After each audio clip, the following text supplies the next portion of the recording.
I pledge allegiance to the flag of the United States of America and to the republic for which it stands, one nation, under God, indivisible, with liberty and justice for all. All right, we'll start out with a guest. Joey on the other end, John Grismore. Who do we have here? Sickles. Sickles, okay. Brandy Sickles. Pardon? Brandy Sickles. Randy. Kevin. Randy Martin. Okay. John Lippy. Okay. Kylie Russo. Beth. Beth O'Brien. Robert Weatherby. Okay. We'll start with you, Robert, so I don't have to turn around. Okay, I'm just here because I hadn't heard anything on what you asked for email and questions. Okay. So on that note, we have, I took the liberty of crafting a response. With the board's approval, we will mail it to you. And I believe it addresses all your past concerns. So it should, if everybody's fine with what was written. Sounds good. So Michael, you want to just give it one more proof edit and then mail it to Bob? Sure. Perfect. Okay. So, but I don't know what's in the letter, but since Michael's a neutral, could you pass this down to him and let him read it? Okay. Do we have Andre? Come on. Here, come sit right here, Andre, if you want. Oh, I sit over here. You want to read it out You loud? can read it out loud You want me to read it out? Okay. with the dates and everything. So this was Thursday, June 22nd at 10:33 a.m. Am I correct with that? Yep. It says, "To whom the subject concerns, I would like to get a clarification what constitutes a certified ambulance crew to respond to a call. Can an EMT and a VEFR respond to a call as a certified crew? It seems like my town select board does not know, and one member of the board is an EMT, and they would not let the training officer at the meeting answer when I asked him, which meant I gave him the floor to speak. This town is covering things up, which I want to get the truth out of, but they are giving me the runaround. Anyway, thank you for your time and explanation of the matter." And this is from Ray Walker, your response to this. Yep. Head of EMS Programs Administrator from the Vermont Department of Health. He said, "Hi, Mr. Weatherby. A legal crew to transport a patient in an ambulance is 2 EMS licensed or certified persons, and the person attending to the patient must be licensed at the EMT level or higher. Therefore, a crew consisting of an EMT and a VEFR is legal so long as the EMT is tending to the patient. If there are things our office should know about this rescue squad in your town, please feel free to share them with me. Thanks." Yeah, we do that. Okay. So what specifically are you asking here, Bob? How come it's taken 28 days for me to hear from you? That's not very good PR. Well, we were working on it, we had a holiday, so you shall get your response. And it addresses The your, holiday was 4 days and you had 28. you'll get your response. I mean, if you think there's something out of, if there's something out of compliance, you were invited to reach out to that individual. Oh, I plan to. Okay. Okay. Okay. All right. And Yeah. I have one more thing. It'll be quick. Okay.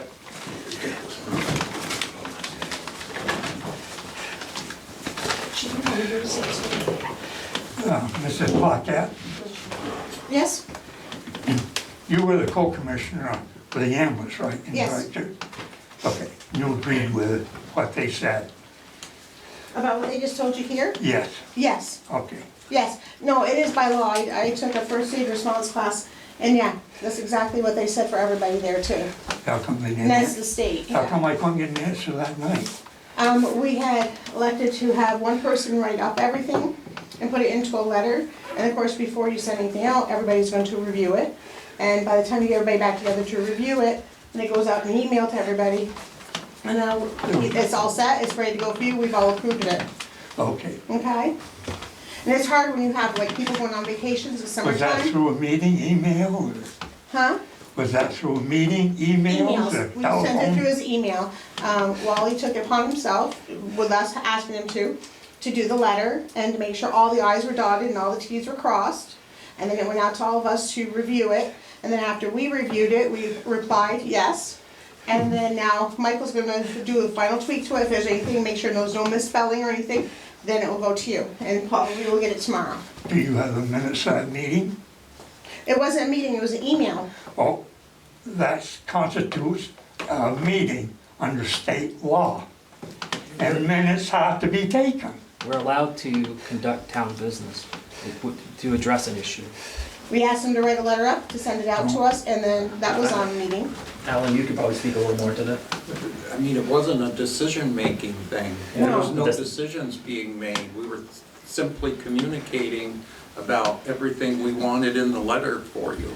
Okay, But there were no decisions. And the decision to send it was just made. okay, Okay, okay. This also goes to Mrs. Paquette. this is the last thing. Yep. Do you remember January 2021, the County Courier, the article Greg Lamore wrote up? That's probably one of 3, 4, I'm not sure, I couldn't tell you for sure unless I had it in front of me. I think it was the first one. Okay, I don't know.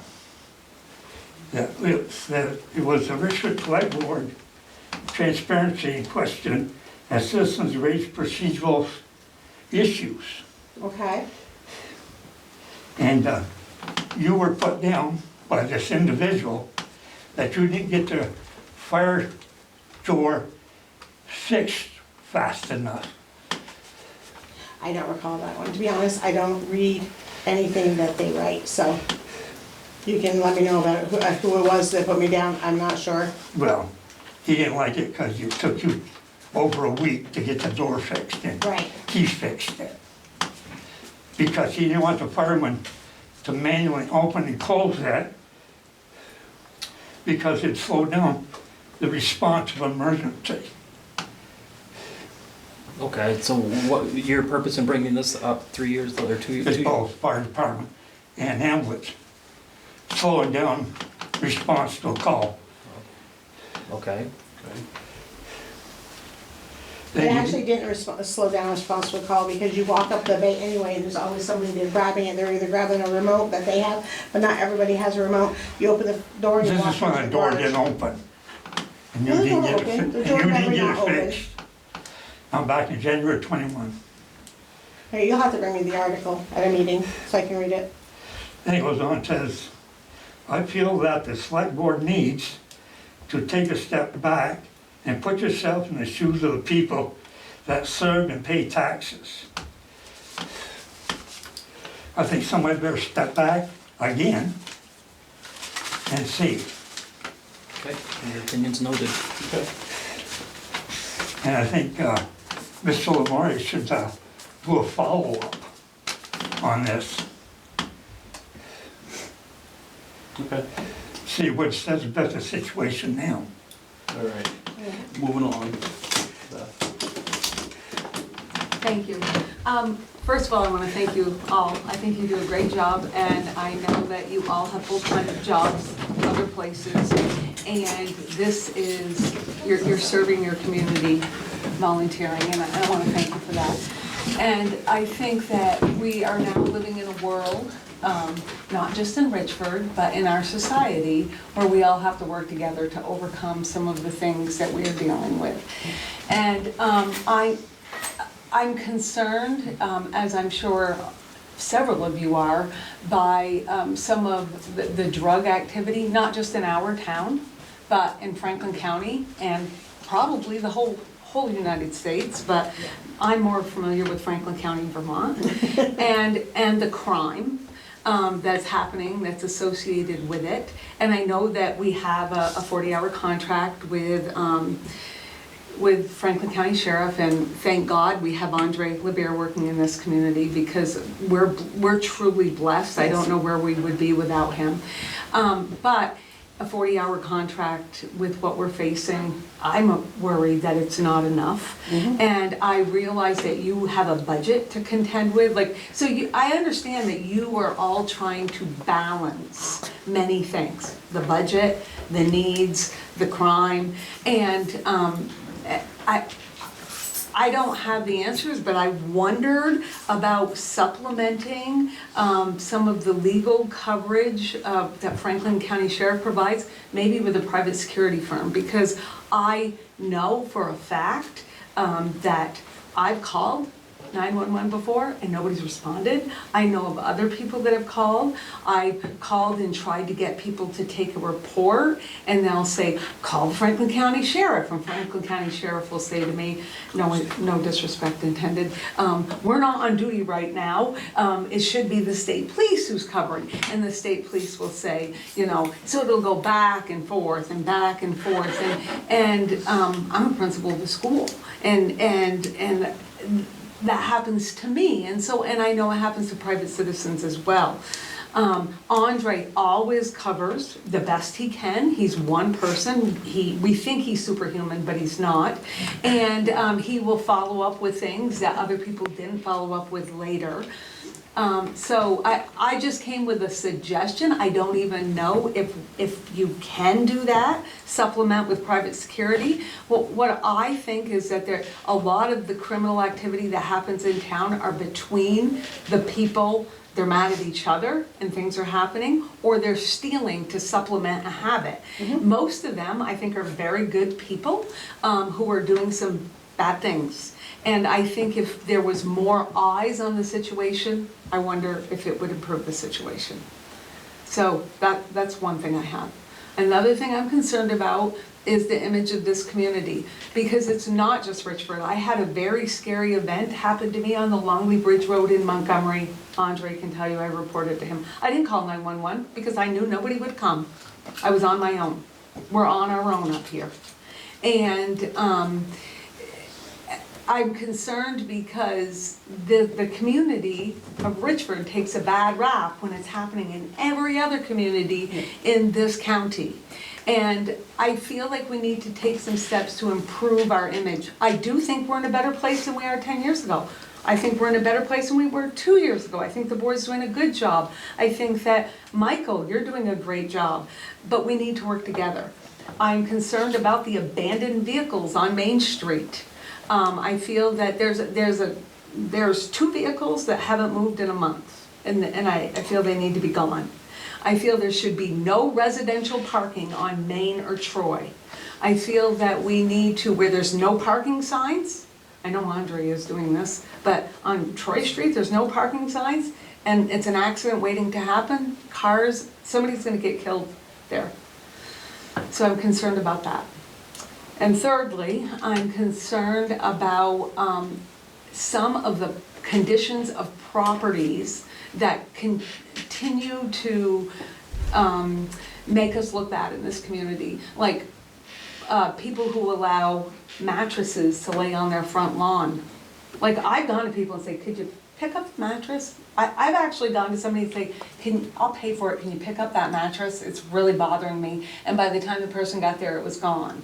And so there are some landlords that I do not think are keeping up their properties, and I'm wondering if we could put a letter in tax bills saying that this is all of our responsibilities to improve our community. It's not the select board's responsibility, it's all of ours.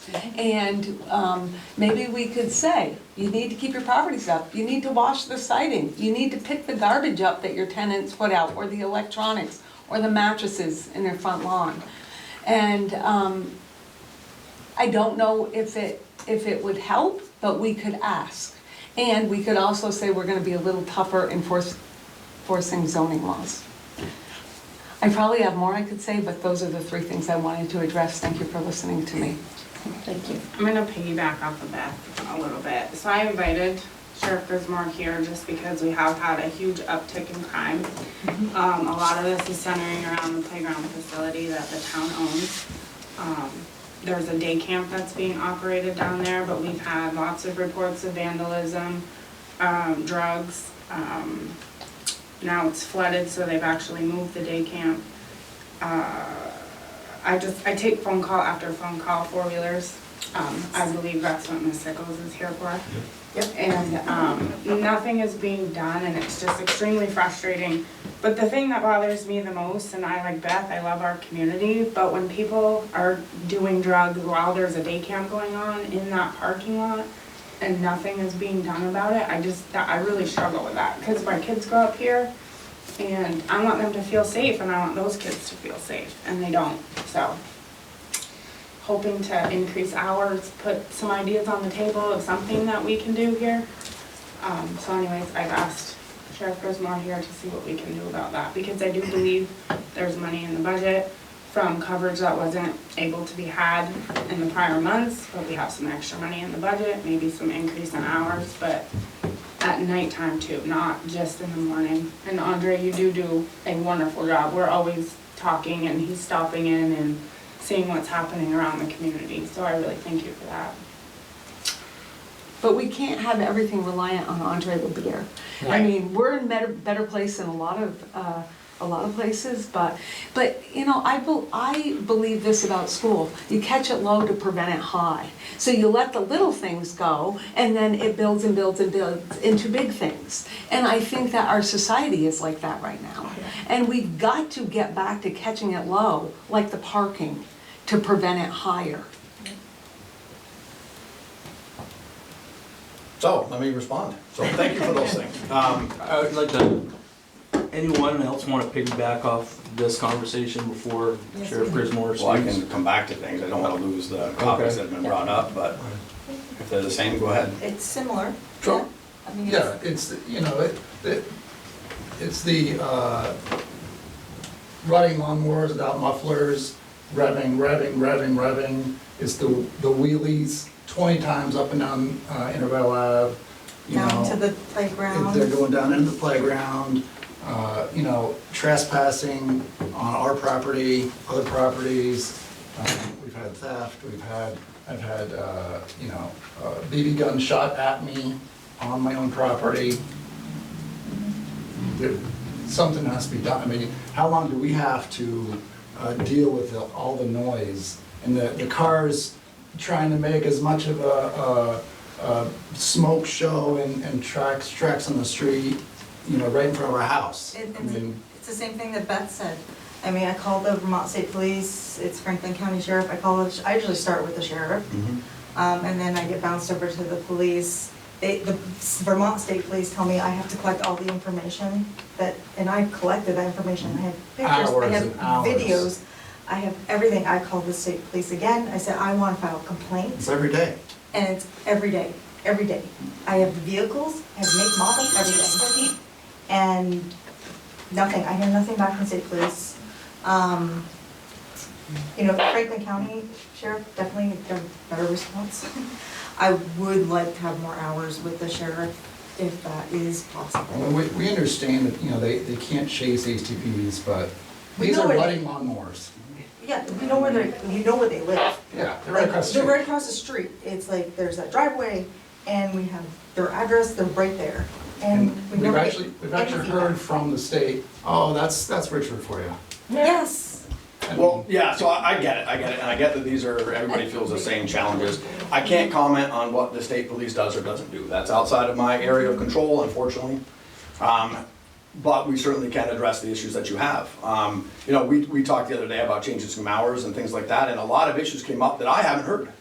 You know, and that's really, I know Andre's running, you know, running the show up here and has been collecting data and those things.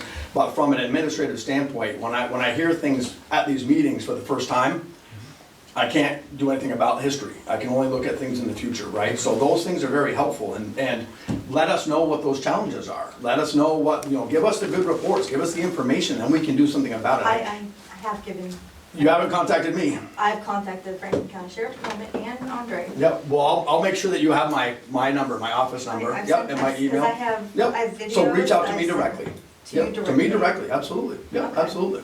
'Cause that way I can, you know, you've got one person to deal with and not a dispatch that could give you anybody and all that kind of stuff. Yeah, I wanna hear what That's those I issues was- are directly. But that, yeah, that's what I thought, was with Andre. Who's Andre? Right? Right here. Right here. Yeah. Hi, Andre. But, and again, Andre's not up here 24/7. I know it Yeah, appears yeah. that he is, Pretty but close to it. and he does take a lot of that stuff. But we need to be able to collect that data so that we can, you know, apply resources effectively. One of the issues is that as soon as police get in town, whether it be VSP or the sheriff's department, the texts go out. And people don't realize that they do go out, and you see things quiet when we're here. It's when we're not here because the text, hey, they're gone now. And that's routine. We've, And that's been going on for years. and I can't go into detail, but we've actually seen that through warrants on phones and stuff. Hey, they're not out, there's a whole chain. Hey, so it's frustrating. I had a feeling that something like that would be happening, because it did seem like when I talked to the Vermont State Police, and they did send an extra patrol around, everything was quiet. And, you know, because they were trying to catch the trucks that were doing it, but I have information on the trucks. I have their descriptions. Yep. A funny story, one of the videos you got me, I pulled over a truck the other day, and it was from the house. It was the wrong truck, because I showed the video. There's a couple of There's, black and ones. yes, and they all there look are. the same. And I go, Do you know oh. that black one with the stickers on it is in East Berkshire? Do you have the capacity to provide more coverage currently? Not this second, but we certainly, something we can look at. And I think that when we get intelligent about how those resources are applied, we certainly can explore some alternatives to what's happening right now. And I've seen it occasionally, I don't know the extent of it, but really would like our coverage in town, not out by the border patrol station, not, you know, I'm not saying it's all the time, but like really would rather have it in the core of the town more. I can say this, when we patrol, I hit every road in town, depending on the opportunity. And I'm not saying you, Andre, I'm saying, but And generally I encourage that with everybody else. If we are out at the border patrol stations, which is occasionally, because we are checking with lane checks on some of our perps going in and out of the country. And sometimes that's very helpful.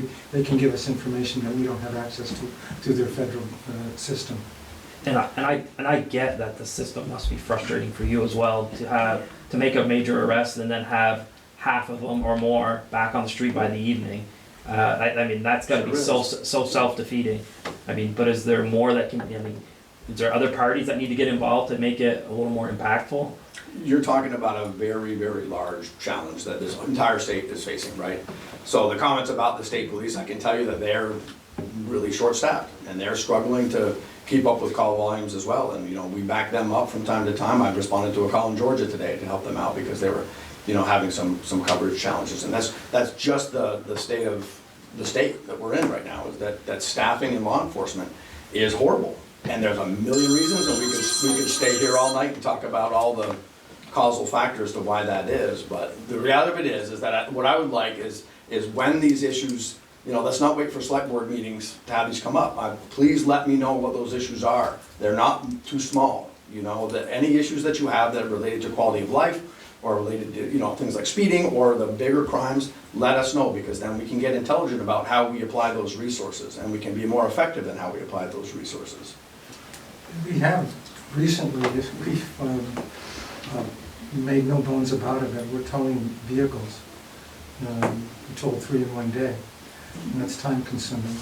And when there's reports to write, but I'm just saying we are doing this. Oh, no, we know you guys are doing a good job, it's just, we need, I think, more Well, hours. I'm curious is what we about need. the hours and, you know, also in speaking with Kylie earlier and, you know, about the surveillance of the town and the way that, you know, technology can operate and be our friend, and what are some options? Are there options that the police are looking at this point to reinforce some of that as far as security? I mean, Not I that go we're to the looking at center that. of town and I look at the border patrol's cameras, you know, and there's like 5 or 6 cameras in the middle of that town that border patrol operate, and, you know, I just feel like sometimes we need to be innovative around our technology and the use of the technology that we do have, and what the police could help or not help. Would it be beneficial? I mean, I know St. Albans, they have a very rigorous, you know, surveillance system in the middle of their town.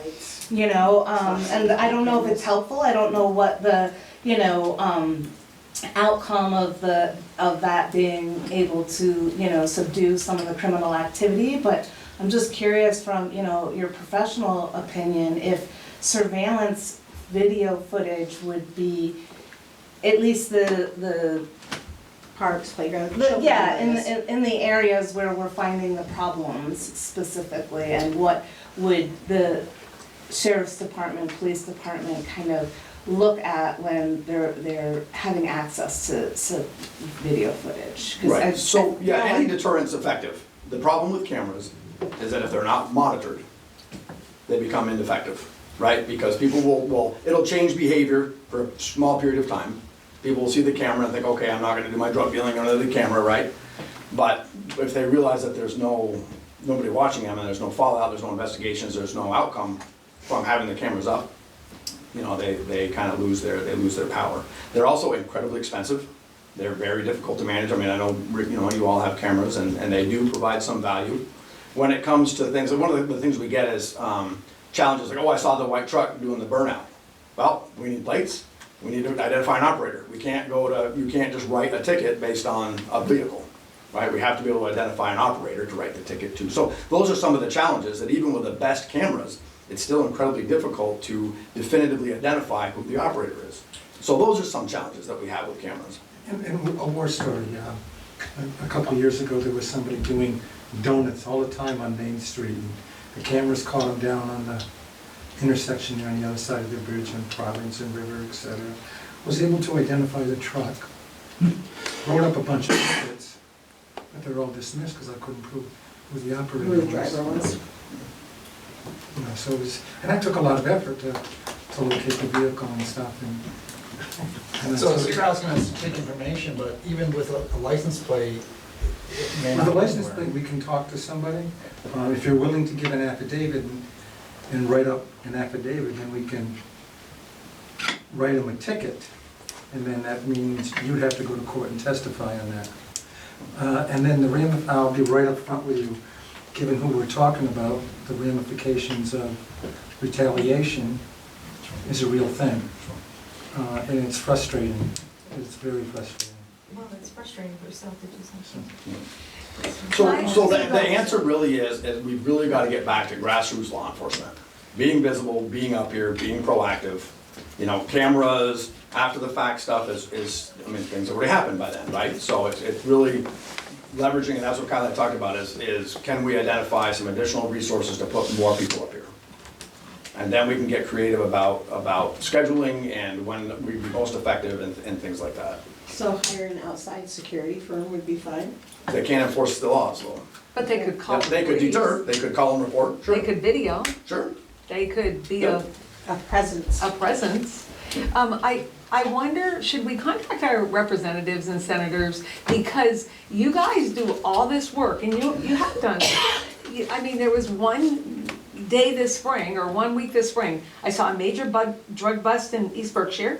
I saw one in Richford, I saw one in Enosburg. And everybody, I think almost everybody was out by that afternoon or the next day. Now, that's not a police issue.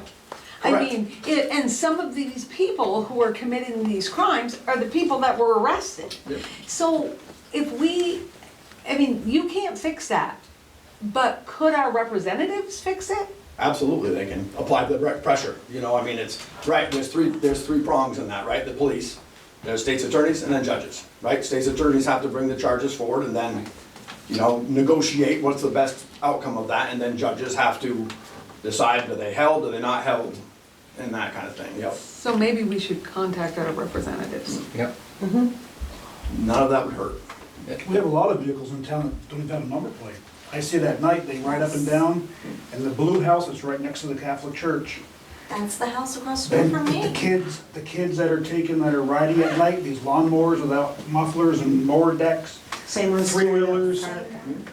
They're right in front of my house, I got them on camera every night, I'm up all night long, and they raise hell, they come up my yard, I've had needles thrown in my yard, I don't know what these weird looking things are, I just push them out in the road, I don't want to pick them up, I don't know what they are.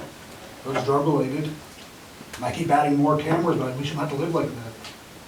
Yeah, I keep them. And then they come in my yard. It's the same people that are. Do we increase the budget for more coverage? They don't have the coverage. They don't have the capacity right now. And that was the question I was gonna pose, when do you anticipate the capacity? I don't know, I can't give you an answer.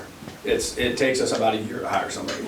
Because if I And recall, we've got a number in the pipeline, so we've got a lot of prospects, but I recall you had some people that were going through the academy, and I believe you mentioned August was the magic, month of people coming into the service. Is that still true?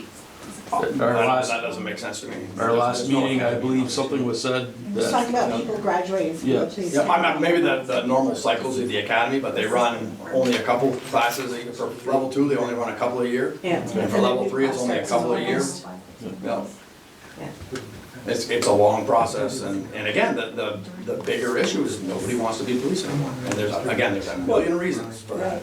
So we're having to make do, just like everybody else, having to make do with what we have. No, as a people. Well, one of the reasons is you do all the work and then they're out that afternoon. Well, yeah, I'm it's sure just, It's that's gonna be incredibly frustrating. It's well, yeah, gotta be. and all the paperwork to go with it. But every community has its own needs, and I feel like there must be a way we can strategize somehow with our community's needs, with the hours that you're offering. Aside from, Andre, you go above and beyond, we're so thankful to have you, and you know everyone in the community, you know more than most, and to get the other sheriffs that come into town on that same page would just be, I think it would make all the difference in the world. Well, the problem is Andre set the bar too high, so. Well, it's true, nobody will follow up, and then he will follow up the next day when he comes in, and he's like, works till 10 o'clock, and because it feels like he's doing it on his own. Comes in with There's a lot of time that it does. Yeah. The underlying issue that we haven't touched on is the drug issue. Yeah. And the drug use has dramatically increased, and the seriousness of the drugs. Yeah. The fentanyl, the heroin. And there was another robbery recently, strong arm robbery that had gone, or another drug dealer that ripped off last 2 weeks ago. From out of state, Yes. so we're looking for more out of staters. Mhm. Okay. And I'm not gonna make any booms about it. I know the drug houses. I've stopped there personally, let them know that I'm gonna put a dent in their business. And so anytime somebody pulls up in front of their house, if I'm in town, I'm behind them. I'm asking for an ID, et cetera. When I see the out-of-state plates, I go, I look, I write those plates down, I run up, looking for something to do. And I let those folks know that I'm gonna pass this information on to all law enforcement in Vermont, et cetera. It's the best I can do That right keeps now. it down, yeah. And the drug task force is limited. They are really, really short-handed. And the territory that the Northern Drug Task Force has to carry is immense. Swanton, Burlington, over to Montpelier and up here, it's enormously, they're faced with an impossible task. But the drug issue is leading to all the thefts. We've had burglaries during the day, which is usually unheard of. And that's how. Our serious elderly it's can't feel safe here because they're being robbed at the food shelf. It's just, this is something Richford has not seen, I Ever. don't believe, and And it does all boil back down to the drugs, it does. But there is no doubt. And they're trying to move in from other states because we are way up here and untouched. And I've been for so long, severely touched me, because we've always had a little something going on. I would agree. Yeah, we've been here 20 years, this is as bad as we've ever seen. Yeah. Fortunately, it's probably gonna creep into vigilante, like, people are gonna take justice into their own hands, and I guarantee they'll get prosecuted in a hurry, which, That's already Because they happened. have Yeah. money. There's people who went into houses with baseball bats and guns and beat up people. And people who beat up won't have anything because they were Mhm. caught. yeah. And people got their property back, but it has happened. It's happened more than several times. Just a thought, is there any federal money that can be applied for from where they sued over the fentanyl, the manufacturers and that could be brought into these communities to pay for the police to enforce more hours here? Well, even prevention, let's talk about prevention aspects. I mean, I'm a therapist, I'm a drug and alcohol therapist, and there is very little prevention enforcement in this town, or, you know, the educational, psychoeducation around drug abuse and addiction. I mean, we have a small, you know, clan of people down at Turning Point, but, you know, there are really no resources when it comes to substance abuse in this town, and that's, I think, preventative actions need to be taken place for There's a some. lot of AA meetings that you can go to in every town, but there's not an NA meeting until you hit St. Albans. Or Al-Anon. Or Allen. Or Allen, The or teen people element. that are dealing with it, yeah. There is nothing in Nothing. Richford. There's something little going on in Enosburg every so often, but nothing big. It's St. Albans, Burlington, before you can get to one. there's And no when people are going travel into a and people program, don't have it's 7 days a week, they need something to get through. They need to be able to get to a meeting, get to something. They can do it online, but it's not the same as sitting with people. So maybe something like that in this area, if we could start something like that in this area, would be great.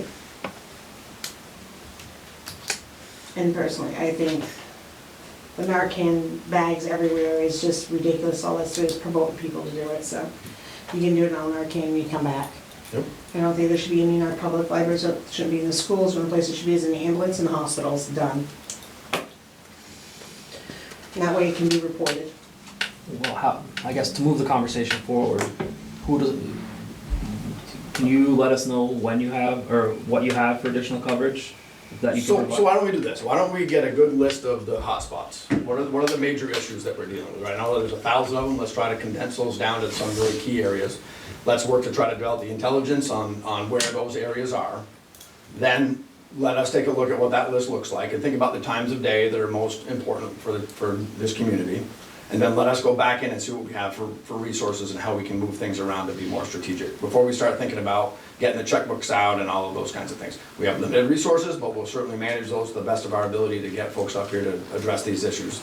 Even just making the hours we have more efficient, I Yeah. think it's gonna make a big difference, for sure. And like we talked about, sending 2 folks up at a time. The challenge that we've always had is that we partner with Enosburg for backup for coverage, right?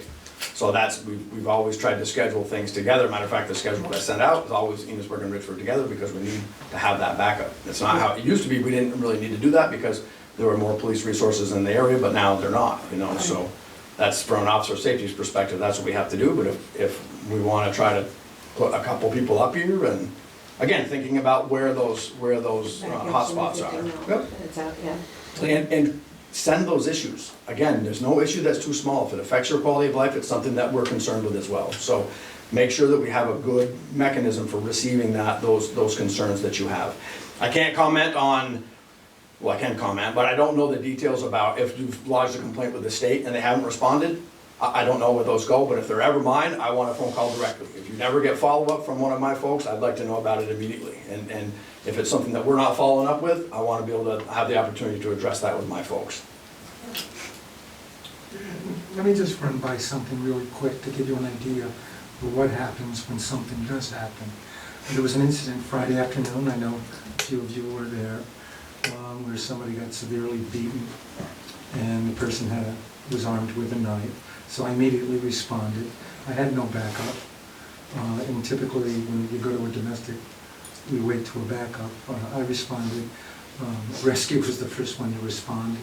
I let them know the scene was safe, but I had to wait till the Border Patrol showed up for backup so we could actually set up a safe perimeter. It's not just for the officer's safety, it's for the public safety and anybody else who may be at a location. And so that took a lot of time during that, and it took a while. The subject wasn't in the first house. We ended up searching 3 houses before we found him hiding in the basement. So those are things. Now, once we grabbed him, I had to bring him in and process him. That happened around 5:30, I believe. Had to go in and process him, et cetera, et cetera. In time, we ended up jailing him, talking to the state's attorney, judge, writing affidavits and stuff. I didn't get home till 2 o'clock in that morning. So when you see an arrest, I've made a bunch of arrests recently up here. There's always follow-up and stuff where the officer is taken off the street. And these things are very time consuming because if we don't cross our T's and dot our I's, Court throws it out. Okay. I think we need I to see wonder about representatives. pursuing the security in addition to the police. I don't know what the legalities are, but I think the more eyes and the more people enforcing might make them leave here. They're everywhere. These Basically, people are it's everywhere. not- It's not just Richford. No, Like I it's said, not, I it's had a everywhere. very scary issue on the Longley Bridge Road in April. And I'm not easily rattled. Yep. My concern, they're not able to, are they able to carry a weapon legally? Well, there's no concealed carry There requirements in the is, state of Vermont. there They could, was. but what if they use it? They're a security firm. Yep. Next thing is, if there's something that does go down, where's backup? Andre, I can call Andre and you need me to come, he'll be here, but I've been on fire calls, I've been on ambulance calls, and we get to run around just as well as the citizens do. We waited for an hour and a half for someone to come along to take control of an accident scene. I had a mental health case the other night, took me 2 hours to get a state officer to come up, because they were tied up with other stuff. So that's my concern. If we have a security firm up here doing this, there's no one to come up and address the problem that they see. What about an off-duty police officer, if they want to take on extra hours? They're already licensed, they can use a weapon, If they go through the process, sure.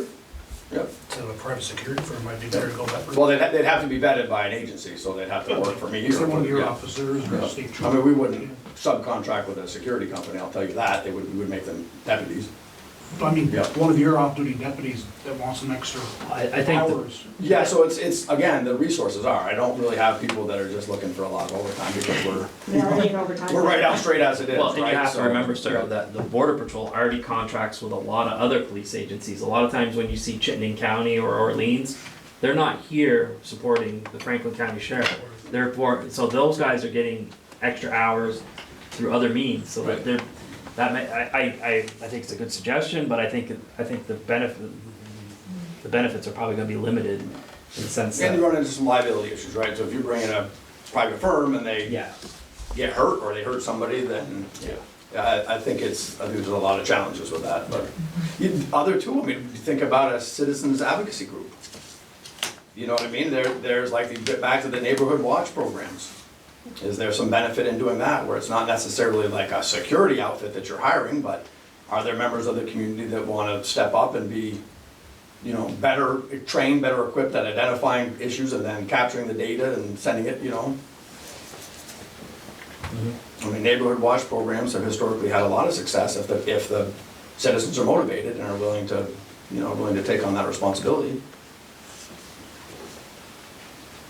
And talking with one of your deputies a month ago, he told me that 90% of the calls in Richford went to one of our major landlords that owns 40-plus rental properties. Well, why can't we tax them in a little higher tax?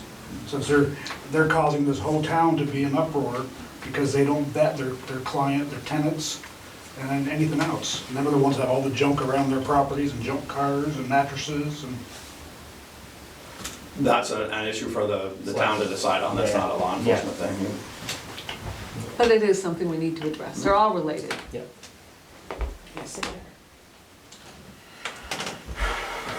Anything more with law enforcement before we move on to the next guest? Okay. We're not gonna leave you hanging on this issue, right? We're in it with you. We wanna help make things better. You know, we just need to get very intelligent about how we utilize the very limited resources that we have. And it takes good communication both ways. You know, we've certainly gotten, I think, a lot better at sharing schedules and reports and so you can understand kind of what's going on and we're happy to look at changing that up so that it's more palatable for whomever wants. Right. But yeah, I mean, we view this as a partnership, so please, you know, use us, rely on us. We can't be up here 24/7, but it doesn't mean that we can't help you with your challenges. Okay. Well, thank So you. I would say we can look at the schedule and maybe send you the email you're looking for in terms of areas in town that Absolutely. need to be. Yeah. Okay. Absolutely. I think Michael and I can probably formulate something and send it to you. Sounds good. Thanks. Thank you. John, yeah. Oh, I have a lot of things. One, I want to thank you guys for taking down the tree out front here, and I'm still looking for a replacement. That's a simple thing. And along with the sickles, those lawnmowers that run up and down the side, they're on the street, on Main Street, they're on the sidewalks. And Yeah. yes, I know who they're coming from. And there's a lot of elderly people, including me, that are walking on the sidewalk. We have to jump out of the way with those lawnmowers, and last night there was 2 of them up and down constantly. And what is the policy of people burning huge piles of stuff at their house? I sat, Technically, they don't need a burn permit in town. Oh, you don't? The town or the village? Town, village, no. Outside of town, well, this is in the village. When the houses are 10 feet apart, this party is burning huge piles of stuff right here in the village. if it's a safety issue, you feel it's a safety issue, I encourage people to call 911 and call the department. And sometimes when the fire department or the ambulance service goes to these places, they see things that can be reported and can address things in different ways. I mean, it also falls under zoning performance standards, because you're creating the smell and the flames and stuff that can affect other adjacent properties. As far as So illegal, I cited those people today. as far as legal burning, I mean, they're not, it's only clean wood. Oh, well, I don't think this is clean with these people. But this is, I try to educate people. Anything, plywood, cardboard, technically, that's illegal. Any clean wood that is, like a 2x4 that hasn't been treated, that's good. But if you've got anything with glue or anything that has been stained or lacquered, that's illegal. But right in the village, shouldn't be burning at all. As long as it's contained in its own pit. Oh, there's no pit, it's just right on the ground open. And that's when we need to call. I know where you're talking, I've seen pictures, but no one will call 911 to get us there. And I tell people, I mean, I like to have a little fire out back of my house, and I'm sure there's plenty of other people that like to have burn pits. Just have a little campfire. Well, you're out of the country, that's a completely different thing. Even in town, it can be safely done. Mhm. But I'm not gonna go chasing fires just to put them out, and I'd give the fire department a bad rap, for one thing. But anything illegal like that, where there's a concern of safety or a fire hazard, I encourage people to call us. Well, and if they're not burning clean wood. If they're not, safety. if you smell garbage, Garbage and yeah, plastic and call us, stuff that's a like legal that, burn. yeah. That's where I can get Andre and, hey, I got someone that's burning illegal. You educate the people the first time around, and if they do it again, that's when Andre can write a ticket. Well, in this case, the adjacent property owners have sent in a picture of this huge fire Yes. that they took and sent to me, so that's The only why thing I cited those people. The only thing I've seen that they burned, but there's only my pictures that were sent to me, are pallets, and basically it's a hardwood pallet that has, it's clean wood. Okay, John. Let me see what else. And along with what Beth said, I know it'll be 2 years this fall that some citizens came and asked about putting a parking ban on Main and Troy and River Street for residential parking. If that's your home, you don't park on the street. Which it's not fair to the rest of the taxpayers. And there's one party has all these cars parked every day in the town parking lot, which rest of us taxpayers are supporting. That's not right. He should have a place for his tenants. And the same as these messes across the street here. There is parking across the street, it's down below. Yes. All tenants are supposed to have their own parking. Yeah. But they don't park there, they park on Main Street. Because it's easier for them, they don't have to climb stairs, and that's exactly what it is.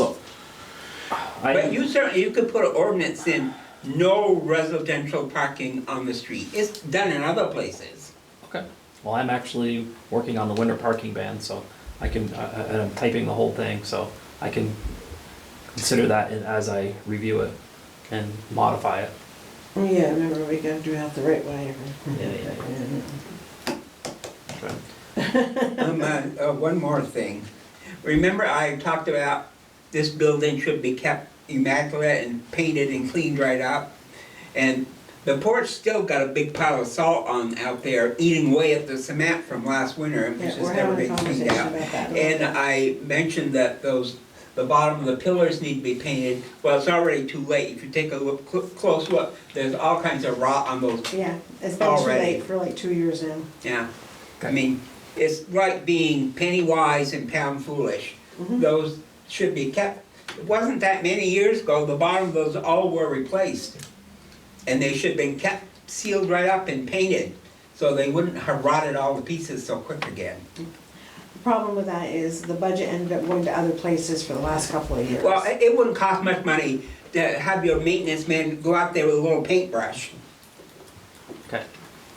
Okay. And then those window wells on the side, back, just full of weeds and trees, and like that back door from the stage. You probably couldn't even open it, there's so many trees and stuff growing up in that area. That should be taken care of by a janitor that you hire, full-time probably. Okay. That might be something we could help with at school. If you get, we have a project-based learning week a couple times a year. So if you get a list together, I think we Thank could you. help with that. If- That'd be great. You know, Good. So I have a question for you, John.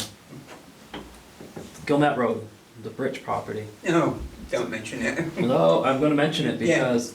Oh, I know. How do we enforce that? Like, we signed an agreement, she's not honoring that agreement. So how, Back to court. what's the citation you just mentioned? Can you start rolling those out? Because that's the same thing. Oh, it is. Well, she was cited for that same thing, performance standards. But she did pay the fine that she was supposed to. Yeah, but that's only portion of it. Only portion of it. She's not adhering to the agreement. No, I'm sure she isn't, no. And it's back to court. Locally, we have no power, it's whatever the court decides. So how do we, do we want to dive into that again? I mean, So much money tied up in that place already. I don't know, is that our top priority? No. I'm thinking no too. Yeah. I'm thinking what money we have in the budget for attorney fees under zoning, I think we could better spend it enforcing in other places. That's my opinion. I agree. And there's some other places right here in the village that Yes. are in court right now that you have given me permission to have the attorney work on. Okay. Is that the end of your list or you got more? No, that's it. Okay. I'm sorry, I forgot your name already. Randy. Beth basically touched on everything I had written down. One thing I would like to see though is eliminating the parking in front of that problem house and the old funeral home. It's not needed. That forced them to park out back of the house where they have their bonfires. And that's the problem house. These kids they know there's no police protection on Sundays and Mondays. And I think they have a police scanner, they hear what's going on. And then their bonfires aren't just wood pallets, they burn anything and everything. Yeah. And what's gonna happen, it's gonna catch directory on fire right from that hedge, and it's just gonna spread right down through. Call 911. The pictures I've seen have been pallets, but if there is legal burning, that's when someone needs to call us and. We shouldn't have to, it's the village, they should be told once, and these are juveniles, put them in juvenile jail somewhere. But this is there isn't any. There isn't. part of the process is reporting this so we can do something. I can't just say, I get a text and, hey, there's a fire going on at so-and-so's house and I'm just gonna go down there by myself. I want my entire department to respond, so we all are there. So they're just gonna keep doing it, they know they get away with it, they know they get away with riding their lawnmowers, their mini bikes. I see it every night, it's all night long, And I they know haven't- they get away with it. And I haven't been called out there once. We shouldn't have to call you, But what he's saying is like, as the fire department, they're mandated reporters, so if Yes. they go there and there's something else that they can report, then at that time, then they're able to do that as a mandated reporter. Where's their mother? Where's their father? Their mother used to work for you at the store. Yep, she don't work there No, anymore. she left. She left her kids behind. She did, those She kids are still by lives there. themselves, aren't they? She don't work for. Well, that's neither here Yeah, nor yeah, there, it- but what it- he's trying to say yeah. is he's got a process he needs to follow. I gotta follow the process, I can't just show up with guns blazing and say, hey, you're gonna stop burning. There's certain things I have to do at my end. So if we see the fire and, I mean, it sounded like little explosions the other night, we should dial 911, Yeah. the fire department comes there. Yeah, just and say then there's a you see- legal burn at such and such address, and that's when we're gonna respond. Oh, man, And I don't then know. when you see children there that are clearly unsupervised. Well, that's, You're mandated. you know, if that's, You can- that's the case, it goes to the DCF, and you're a reporter, you could be a reporter for DCF. Anybody's a mandated reporter if they see something. I assumed assume that their mother might be there, but. She is. If there are things transpiring that are unsafe for them, definitely should call DCF and make a report. So, And if enough reports get made, they'll investigate it. And I said it yesterday to him, I probably should call DCF. She posts videos on her Facebook of vehicles spinning out in front of her house until she don't like it, keeps her up at night. So I sent her a apartment message, I said, here's your boyfriend in this brand new black Toyota Ford. I think we're okay, getting- I think we're getting yeah, a little we're personal. good discussion now.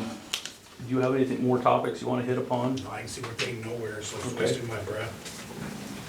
Rowena? It's saying 20 years. I just wanted to talk a little bit about the home day parade. I'm glad to see that you got, I guess you had to hire somebody to do the closing off with the traffic, which sort of worked, but sort of didn't. There was some miscommunication and there was actually like 4 vehicles that went straight towards the parade because the person was told, oh, they're coming down Main Street, and so they sent them down Noy Street, which is the way the parade came. Guess they couldn't hear the difference in the sirens and stuff. But I would just like to see, I think that the townspeople need to have know how much it's really costing to do the parade. There's the cost for the people to, the security. There's, you know, how many other places, how many other things that are paid. They put money out for the bands to be there, you know, they do donations to the Shriners and all. And I just think for transparency, that if that could be put out to the public to let them know, and then if people can kind of say, do I want that much money of my taxpayers to go for this parade? Or, you know, and let's beef it up, let's make it better. Or is it costing too much and maybe it's gone its way? That's the one thing. The other thing that I'd like to ask about is the ARPA money. Because, you know, has there been any decision on what you're going to use that for? Because that's where it's something that can be used in the community to help better the community. You can, some of the things that they said in the frequently asked questions that on the League of Cities and Towns said that you could get a new fire truck with that, or if you need a police car. You didn't want to get a program, use it for startup for a program that would be continuing and that would then create a tax burden for the taxpayers. But that's why I was just kind of wondering, has it been talked about? Because I know it's a ways away, you got like 34 more meetings before it, but December 31st of next year is when you have to have the contract signed and ready to go. Or you've got to give the money back. And then it's 2 years after that, it's got to be complete, or you got to get the money back. And I know there's some things like, there's one of the streets, I think it's Elm Street. That'd be lovely to see that tore up and redone the way it needed to be, so it's not, you're not going like a roller coaster through. And you know, maybe there's some paving things that could be done with that money. So, and they recommend that the public is brought in on this, so there's the transparency and the public has a say on that. We do have some projects, there's a water and sewer project that's gonna need it. I'm gonna just speak for myself here. I do not, or I'm hesitant to approve using the money for something that should have been budgeted for. So I'm hesitant to, we'll use a fire truck. We should be budgeting for a fire truck, you know, when it comes to it should be like in a cycle.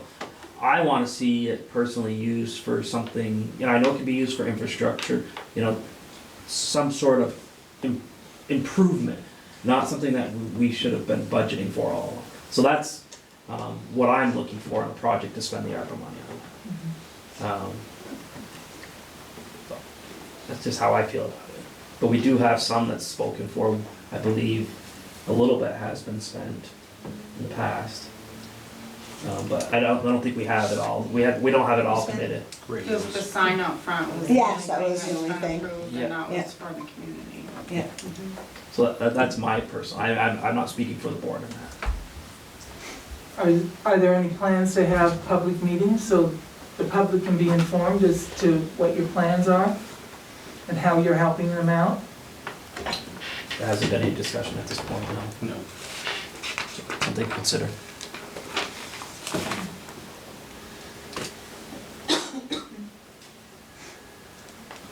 Is that it, Roy? Yeah. Okay. You have nothing going? I got nothing. Okay. All right. Vandalism discussion with FCS, so we kind of did that. Trash discussion. So, yeah, well, I have Sherry asked me to write up a little something for an addendum for the existing contract and to have someone to go to John to delegate an extension. So I think we should just you wanna just rehash why we need to do this?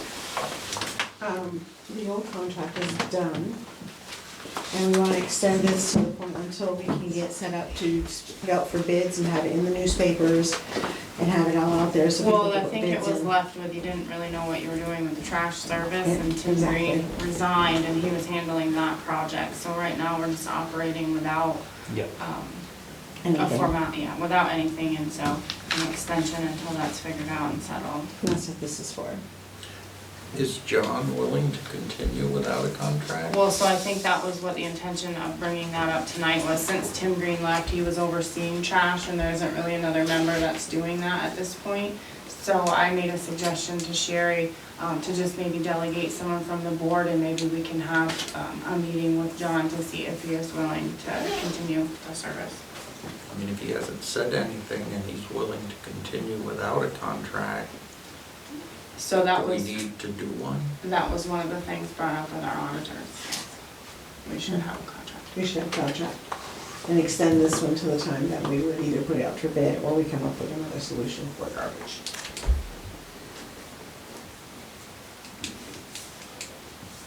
This is a generic, I don't know if you want to read it, we don't have much in there. It's just basically to extend what we're doing right now. We just have to put dates in. I mean, he hasn't asked for more money, right? Nope, there has been no conversation. I actually asked if he would be willing to just come in and just have the conversation, and he agreed. So I just think at this point tonight, it was just kind of delegating one of the select board members to sit in on that conversation and then bring it back to the board.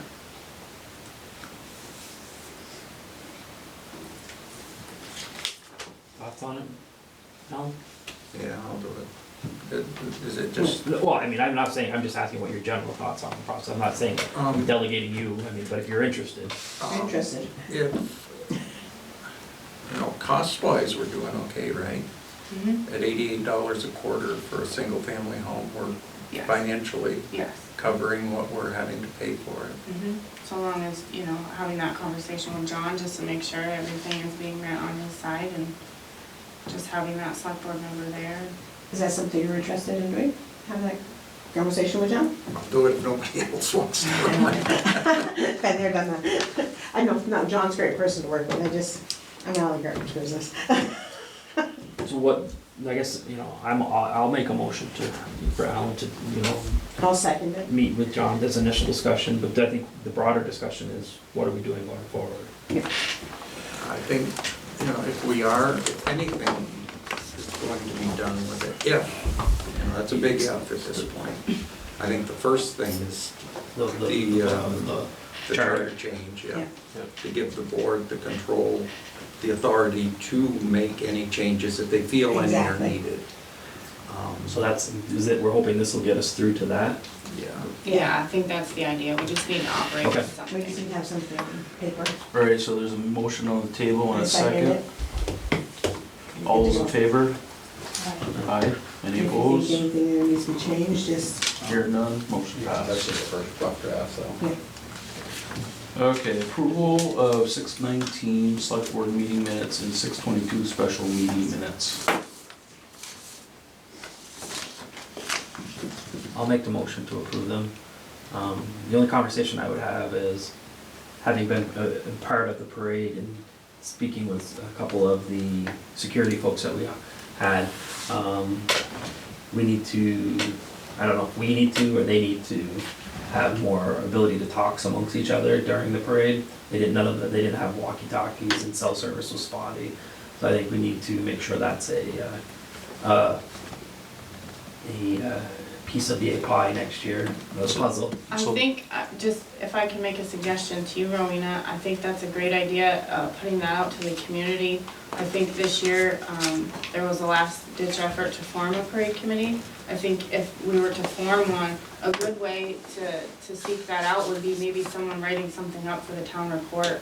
So then when those are handed out, folks know that, this is a needed, Because I did have committee. a few people did say they don't wanna lead it, but they would be willing to make phone calls and, Right. so I think it's And a just. lot of people enjoy reading those, so I think that's a good way to get that information out there. Yeah, and just to know that what the cost is, because there's a bit of cost that goes into putting the parade. And it'd be nice to see a lot more people come out and actually enjoy it. If it's, because it's our taxpayer money that we have there. And, so. agree. There was a motion, second. I'll second it. Okay, all those in favor? Aye. Aye.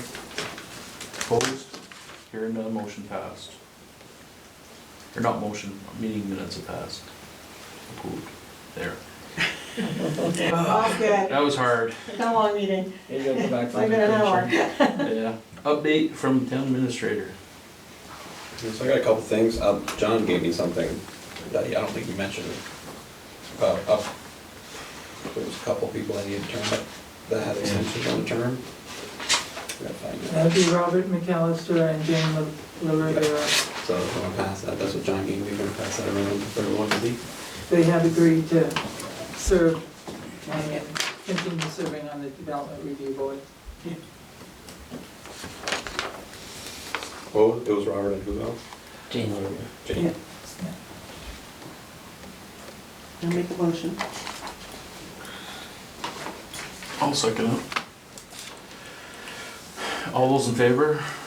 Aye. Opposed? Hearing none, motion passed. Thank you.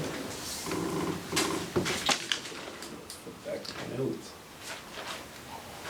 Is this the younger Robert? Yes, Yes. yeah. I guess I don't have the next one. So I guess the main thing for our scoping study from Dollar General to the elementary school Yep. for the sidewalk, I received next steps for that from NRPC. Okay. What that really includes is we need to assign someone to be the project manager. Initially, the discussion was to have me do it, but V-Trans wants experience. I have not handled anything like this. So they probably said most likely I wouldn't be able to do it. So I have someone from NRPC who could do it. And what needs to happen is we just need to approve that particular person. I have copies for all you to read of who that person is and just to make a motion to go through with having them do it, and then I also have a flow chart of the scoping project, so you know it's kind of like what the process is gonna be and how it will work to go through. So I'm gonna give all of you that, so you can read it and pass this around.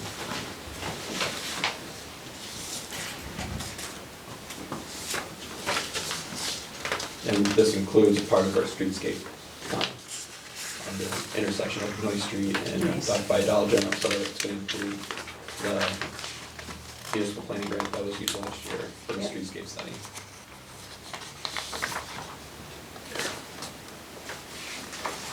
Looks like two.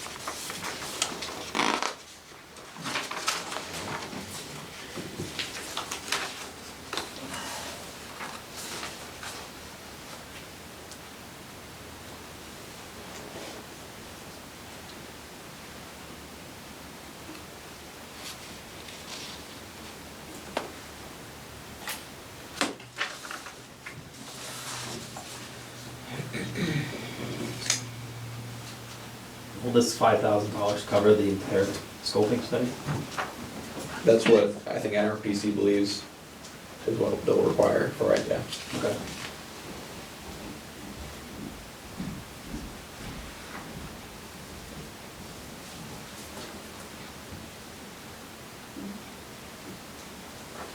I make a motion to approve And I think I'll have to put in the minutes to approve specific, I think your name's on it. Maddie, Yeah.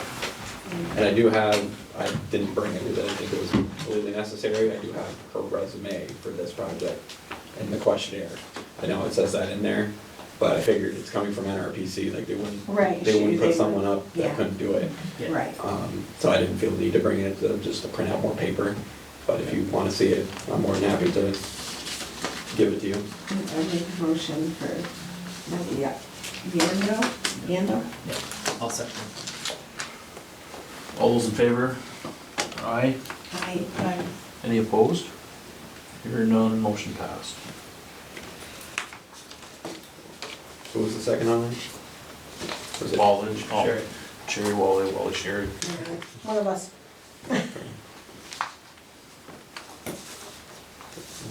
And then, you guys want another water sewer meeting this week? I will be out of town, so if you wanna get. I think we should still meet and maybe I'll have an update with, from Wayne Elliott on the golf course road, Okay. potentially, and I'll just fill you in. Okay. And I'll send the email on. I think for Wally, I've been trying to reach out for the rail trail extension, set up a meeting, haven't heard anything yet for that, so still waiting on that. And I think that's the extent of my major updates. Okay. All right, moving on to highway. Not a lot to report, you know, grading, maintaining roads. We came through the flooding or the heavy water last week pretty mellow. The only thing that happened was a log got lodged across a culvert and shot water up into the road and washed out another culvert further down the road. But pretty minor, it was fixed in under a couple hours. And, you know, a little washing here and there. You know, the normal 10, 12 loads. Jason said that, you know, we expect after pretty heavy. So, Did you- overall, Oh, sorry. go ahead. No, go ahead. Overall, we're pretty lucky. The paving is done, so that was completed last Thursday or Friday, I think Friday. So that, we're done that for the year. Other than that, Did you mention how they installed the sidewalk down the playground, and it looks really nice, they did a good job. yeah, no, you can, that's your baby project. Yeah. No, they did, Yeah, it's been talked about for a long time, and they took that project on themselves, and we did it all in-house, and it looks great, so. Perfect. Yeah. Could you have your crew down at the people's parking lot? You know, there's a walkway out to the street. It washes out there all, and it washed out off, there's quite a deep gully there. And of course, a lot of people that park there use that walkway, and then the farmer's market on Saturday. And there's a pipe that sticks out of the ground, I don't know what it's, it looks like it's a cover for something. People's parking lot? You know, Then- across Oh, from the mail. People's, because they own that, the Yes, bank. they own Okay, that, okay, yeah. okay. Yeah, it's washed quite a big gully and all the sand and dirt is washed onto the sidewalk. Okay. Thank you. Other than that, mowing, you know, general street maintenance. I think that was the big project for sidewalks. I think they might do a couple other little sections. Patch some sections, yes. But yeah, but that was the big project for the year. Yes.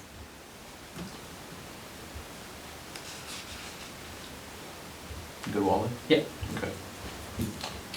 Not a lot going on. I know, Nick's looked at this eye washing station and the sink in the boiler room. Bobby's supposed to be coming in to fix the stuff in the boiler room to bring it up to code. And, I believe I already talked about the stairs and the railings that Michael and the town guys did and fixed around the building that would bring it up to code for the fire. Besides that, post office floor needs to be re-waxed because it had gone so long until they could get the wax. So we gotta put another coat on it right away, so it's getting to that point. So we're probably gonna do this coat and maybe another one in about a month. And then it should be back on schedule. The credit union seems to be doing very well. It looks great, everybody there is very nice. Only heard great things about them being there. Outside sidewalks, I know, are a real issue for all the buildings, but the amount of money that we're gonna need to fix them is crazy. But we're gonna have to start thinking about some type of, can't find grants for them, I can't get companies that come up to do it. I'd have to go down Burlington way or further to get somebody to come up and do it, but it's quite a bit of money involved in fixing the sidewalks, so they have to be completely torn out. Sidewalks or the stairs? The stairs to the sidewalks and the road. Which set of stairs? The set out here down to the road and then down at the post office, both set of stairs. And those are all like granite. And then the ones coming off the side are really bad too. They're all lifting and they're twisting and the only way to fix that is take them all out, put them back in. Yeah. Because of the frost and stuff up here in the North Country, so. I don't know if that's anything that's gonna get done in the near future. Okay. I Well, it's know gonna, people have been complaining, so it that's why eventually we'll is address it. going to become a safety hazard. and we'll have- Exactly. yeah. So. The ones out here have chipped we apart, need so to I need to get somebody here to do Probably those. figure out, and if, you know, I hate to say it, is that part of infrastructure? I don't know. Is that considered infrastructure? It's I sidewalk. would think so, it's the main, it's the main road here in town. I'm just looking at it as a Yeah. safety issue, so. One thing we've been having problems with down the station, that valve that leads to the filling station outside the department is starting to leak again. I've Okay. opened it a few times, I know other firefighters opened it a few times, tried to reseat it, and I just did it tonight. Is it the gasket again? It's the valve itself, I Valve think. itself, okay. Yeah. That valve's 27 years old, and it's opened a heck of a lot of times, 27, 28. No, it's been replaced, it was replaced probably within the last 4 or 5 years. Yeah, I had it replaced, yeah. But it's doing that, and what it's doing is it's dripping down into the concrete, and there's a hole right there. Okay. We're gonna get frozen weather here, you know, eventually, and it's just gonna eat It's gonna away. get worse, yeah. On this topic of frozen weather, we get a lot of overhead doors that need seals Okay. down there. They never got replaced last year. And I noticed there's a few more off now that No, they're weren't. supposed to be coming back in September, I believe. Okay, I know To do originally, maintenance on all the doors, it's supposed to be a yearly thing I had set Yeah. up last year. so I know for a while that you were gonna have the highway guys were gonna take care of it. They were gonna do it, they would never measure them up and they never got put on. I think it was a different type of seal that they couldn't get, that's why. Right. Yeah, So, yeah, the overhead doors, from Troy are supposed to come over and yearly go through and do a maintenance on So them you- with the rollers and all that You stuff. may wanna remind them to bring a roll of seals. Okay. okay, is that it for buildings? I think so, not a lot happening with the different things right now. Okay. Water and sewer, I've been away for a couple weeks, I know Alan and Kylie, and I don't know if, I know Michael's involved in meetings, rewriting the policies. Yeah, I think we're pretty well done, the water. We've got to finalize the policy for leaks, and then it's going to be ready to present to the board, I think. And we started on the sewer, but I think we kind of need Jeremy to Help us. with some of our definitions, yeah. The other thing is I don't know if it was mentioned in past meetings or not, we received grants for valve exercising. I think we got 3 days of that and 2 days. Yeah. And is there any? Sometime in August, I think. Sometime in August. 23rd. Yeah, so coming in to check the valves, making sure everything is working and not leaking. Am I missing anything? Are we selling water? I haven't heard anything, not a thing from that. We were approached, Jeremy contacted me, because Georgia was looking for some water, and because of the flooding down there. And, It's amazing how many towns are affected. My son had a doctor's appointment in Morrisville, up by the hospital. They had 4 tanker trucks of water backed in just to feed that system. So Alan and I discussed it with Kylie, and we came up with, I think it was $15 per thousand is what we figured was a fair price with Jeremy's time and the cost of the water. Yep. So we put that out there, but we haven't heard anything back. That's all I have. You have anything to add to that? No. Okay. Not under water and sewer. All right, parks, playgrounds, cemeteries report. I met with the Richford Center Cemetery, I don't know what they're actually called, like staff that, trustees, I don't know. Trustees, yes. Trustees. They had, just asked for, and I've already talked with Wally about getting some truckloads of gravel up, with the new road that they put in. They were very excited to talk about possible grants, that if there were any grants around redoing old tombstones, old headstones. And I think that there had been mention that there had been money in the past, like some grants. The repair them. Yeah, to repair I thought I the remembered that as headstones. something. Yeah, then they've gotten a couple of them Yeah. to repair the headstones. And so if we, I don't have to reinvent the wheel, if we have information on that I could look into for them.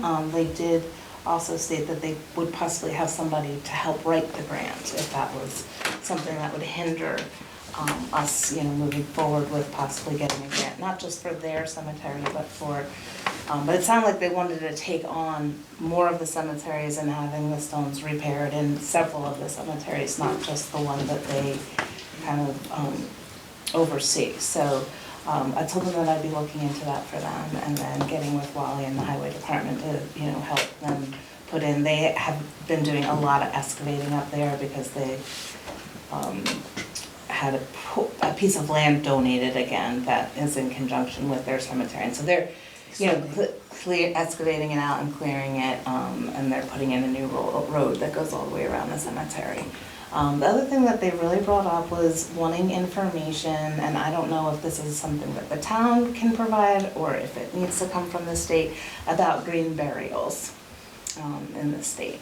And that there are 4 to 5 different green burial types that the state offers, and that a green burial, so like I said, there's 3 or 4 different options for a green burial, and the state has kind of opened the door.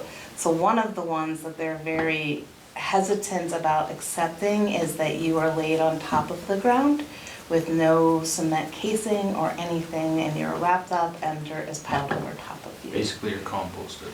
Yes. And they were very worried about that just because of predators and animals. That would be good. Yeah, no. And they were just curious what the town's take on some of that information is at this point. I would say no on that one, just for predator But the reasons. thing is, because it's state legalities that enforce, and you're able to have that selection in regard to the state, they're worried that, somebody could possibly, like if they said, no, we're not offering, like, and that plot of land has already been bought for that burial, that the state has been able to reinforce burials of that type. And they just kind of wanted to put that information out because they understand too that we oversee other cemeteries, obviously not that one at this particular time, but that, you know, that is options for, so I said, you know, I do a little bit of investigatory, looking into the types of green burials that the state offers. So my thought on providing gravel, I know it's its own association, but if it's, you know, at very minimal cost to us, I think it's worth it because we know if they become defunct, we take it all on. So I think if we can provide minimal service, you know, and help out where we can, it's maybe long-term benefit to us. I would second that, I would have no problem with that. I agree.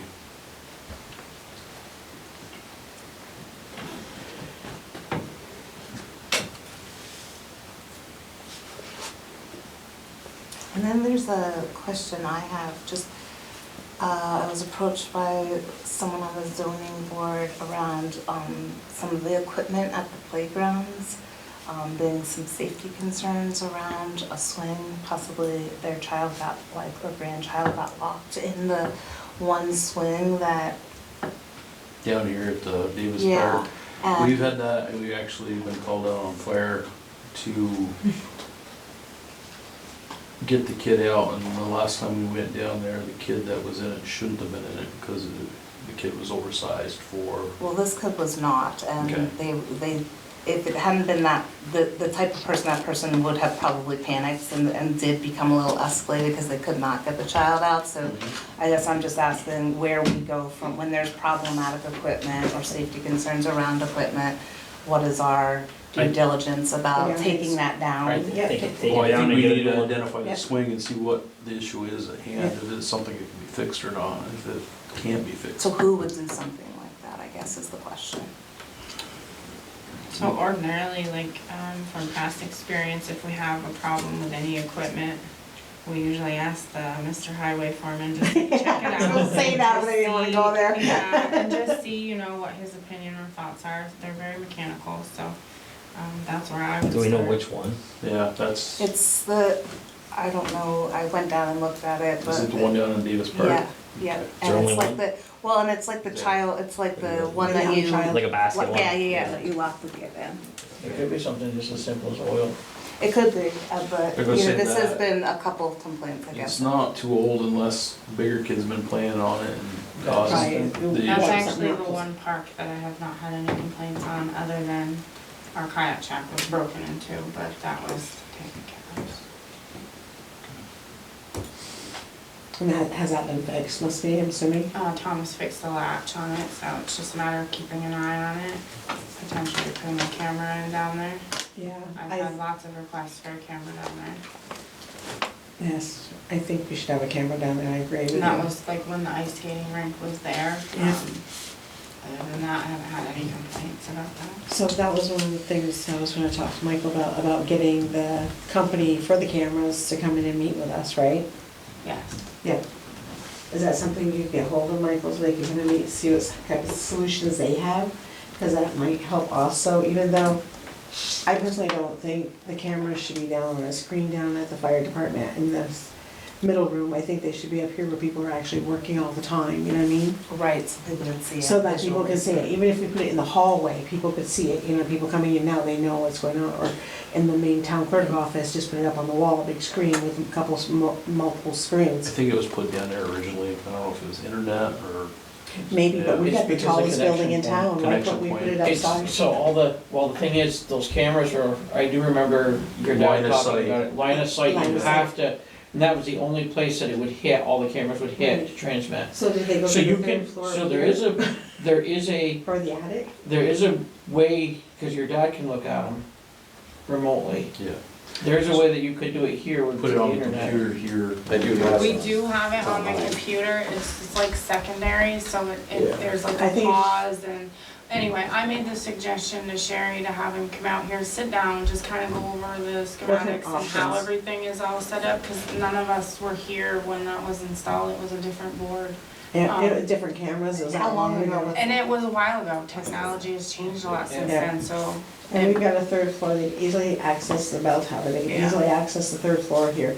For me, the third floor would be access points to everywhere. We could put a camera in Davis Park, we could put a camera There's in the been main a park over here. suggestion to put one in the Main Street I believe Park we need and one. Davis Park, so, I mean, if there's a more effective, Extend it out efficient one, you know, way. down the playground, it all shoots up this way, so that way there's, Do that and get a cost of adding new cameras. yes, I know he said that they're expensive, but let's see what they cost. yeah. And then we can monitor them where Well, people actually are. this is what I'm gonna say, I'm gonna reiterate what John Grismore said, you have to have someone there. Yeah, Well, that's what I'm that's why saying. she's saying if you have them If here, you have it's not gonna be here, foolproof. The public I will mean, but- see that it's here, Yeah. and they'll see that it's being looked at, that may be the Yeah. deterrent. More of a deterrent. Well, and is there a recording Yes. aspect of it? Yes. Yes. Yeah, So, you could know. go back, if something happened, you could go back. You- So many hours, I don't remember. No, but I mean, Right. you could also advertise There was that to the something public, that hey, happened. if you see something, let us know, we have cameras, they're not always monitored, we can go back. If there's an incident around. Yeah. Yeah. So we can put that out there, public facing, all, you know, we'll hit it on Facebook, not the, our Facebook page, out here on the sign. Maybe we can wire it to our sign and the whole town can watch. Well, that'd be a cool idea too, why not? Not enough pixels. Yeah, Just pop it in where it's a picture everywhere. You know what I mean? Just Put it on You your could probably webpage. put it on the website, yeah. Yeah. Yeah. so whoever in town wanted to could actually watch it.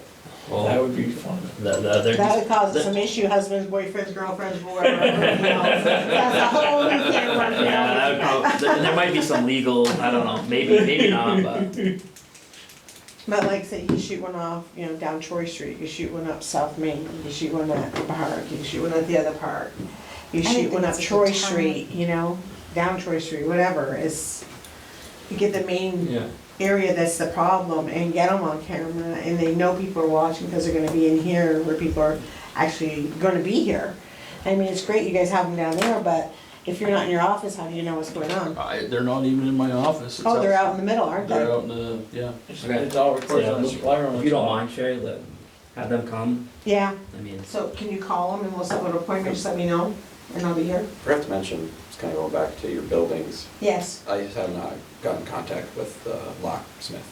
okay, I will get hold of them, I'll get the number from the main office. I do have, You yeah, I his have the number, I left a message, haven't heard back.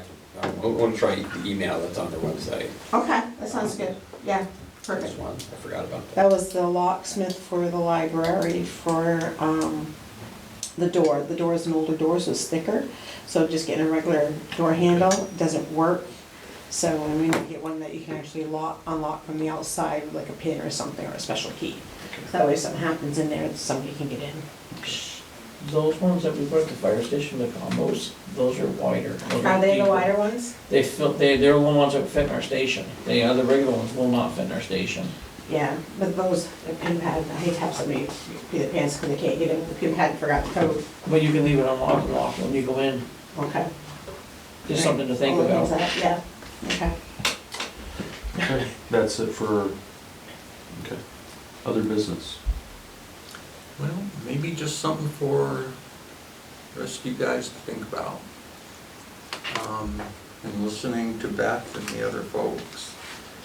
One of the things I worked on a few years ago, and I talked to Kylie a little bit about it, was something I started working on,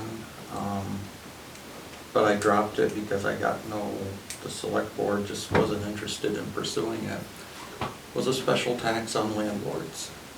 That's a wonderful With the idea. extra money being raised to cover the cost of additional law enforcement. Mhm. At the time I was working on it, I was looking at collecting enough in this landlord tax to have 80 hours of coverage a week from the sheriff's office and not just 40.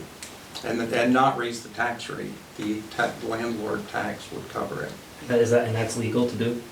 I actually, one day, the Attorney General in Vermont came to Richford. It was a public relations thing or something, but he got stuck with me. And I did have a nice chat with him about this, and he didn't say no. I mean, things may have changed. This was quite a few years So ago. maybe we should pose that, but I would support that. I would too. And Because the places we go, and, you know, we're talking about the drug overdoses, we go to a lot of places where we get refusals because we don't wanna get transported. Well, you just cost the town money by using our equipment. Yeah, so, no, I would support that. You know, I think it would be a process, because number one, if we determined it was legal, I'm sure it has to be voted on. Yeah. And you'd probably have to have special meetings, and I think it would be a process. We'd have to work with Kylie and the listers to figure out what properties would be subject to the special tax. You know, I don't know, there'd be a lot of questions, but I'm definitely for it. it's something to think about that might do a couple things. It would raise money to cover more law enforcement, and it might have an impact on quality of housing maybe. But like I say, I didn't pursue it years ago because I was swimming alone. And, Well, you're no longer swimming alone. something to think about. I like that. What would be your proposed first step? Like, I think, would we reach out to the Attorney General again, or would we talk to a lawyer first? I guess my first question would be, is there any other town in the state of Vermont that already has this in place? When I talked to Burlington? the Attorney General, he said he thought there was one town that did that, but he didn't. He wasn't sure. And, you know, by finding that out, we might be able to adopt or work off from what they have already, so. If it's working, yeah, for sure. Yes, so. I like that. I do too. Yeah. Could you maybe get the town, start with the town's attorney, just start there? And check Burlington. He was saying Burlington, so. Or say, even if you just do some research on different towns, just being in that listserv, people are really willing to share all the things that they have, so maybe Michael could start there first. So the lawyer go to Burlington, to the listers. Something like that, that'd be great. Sure. Awesome. Okay, That's a good any idea. other business? Other business? Any other Oh, I'm like, business? what? I don't think so. Were we gonna go into an executive about employee? Just personnel? Yep. Will there be any votes coming out of executive? No, I don't believe so. So there's no Just a reason, follow through. just no reason for anyone to stay then, so. Right. All right, so I entertain a motion on executive. Okay, I'll second. Oh, I have a motion first. Yeah. Oh, I thought I'll that was- entertain. Oh, I thought he was, okay, I'll second it. All those in favor? Aye.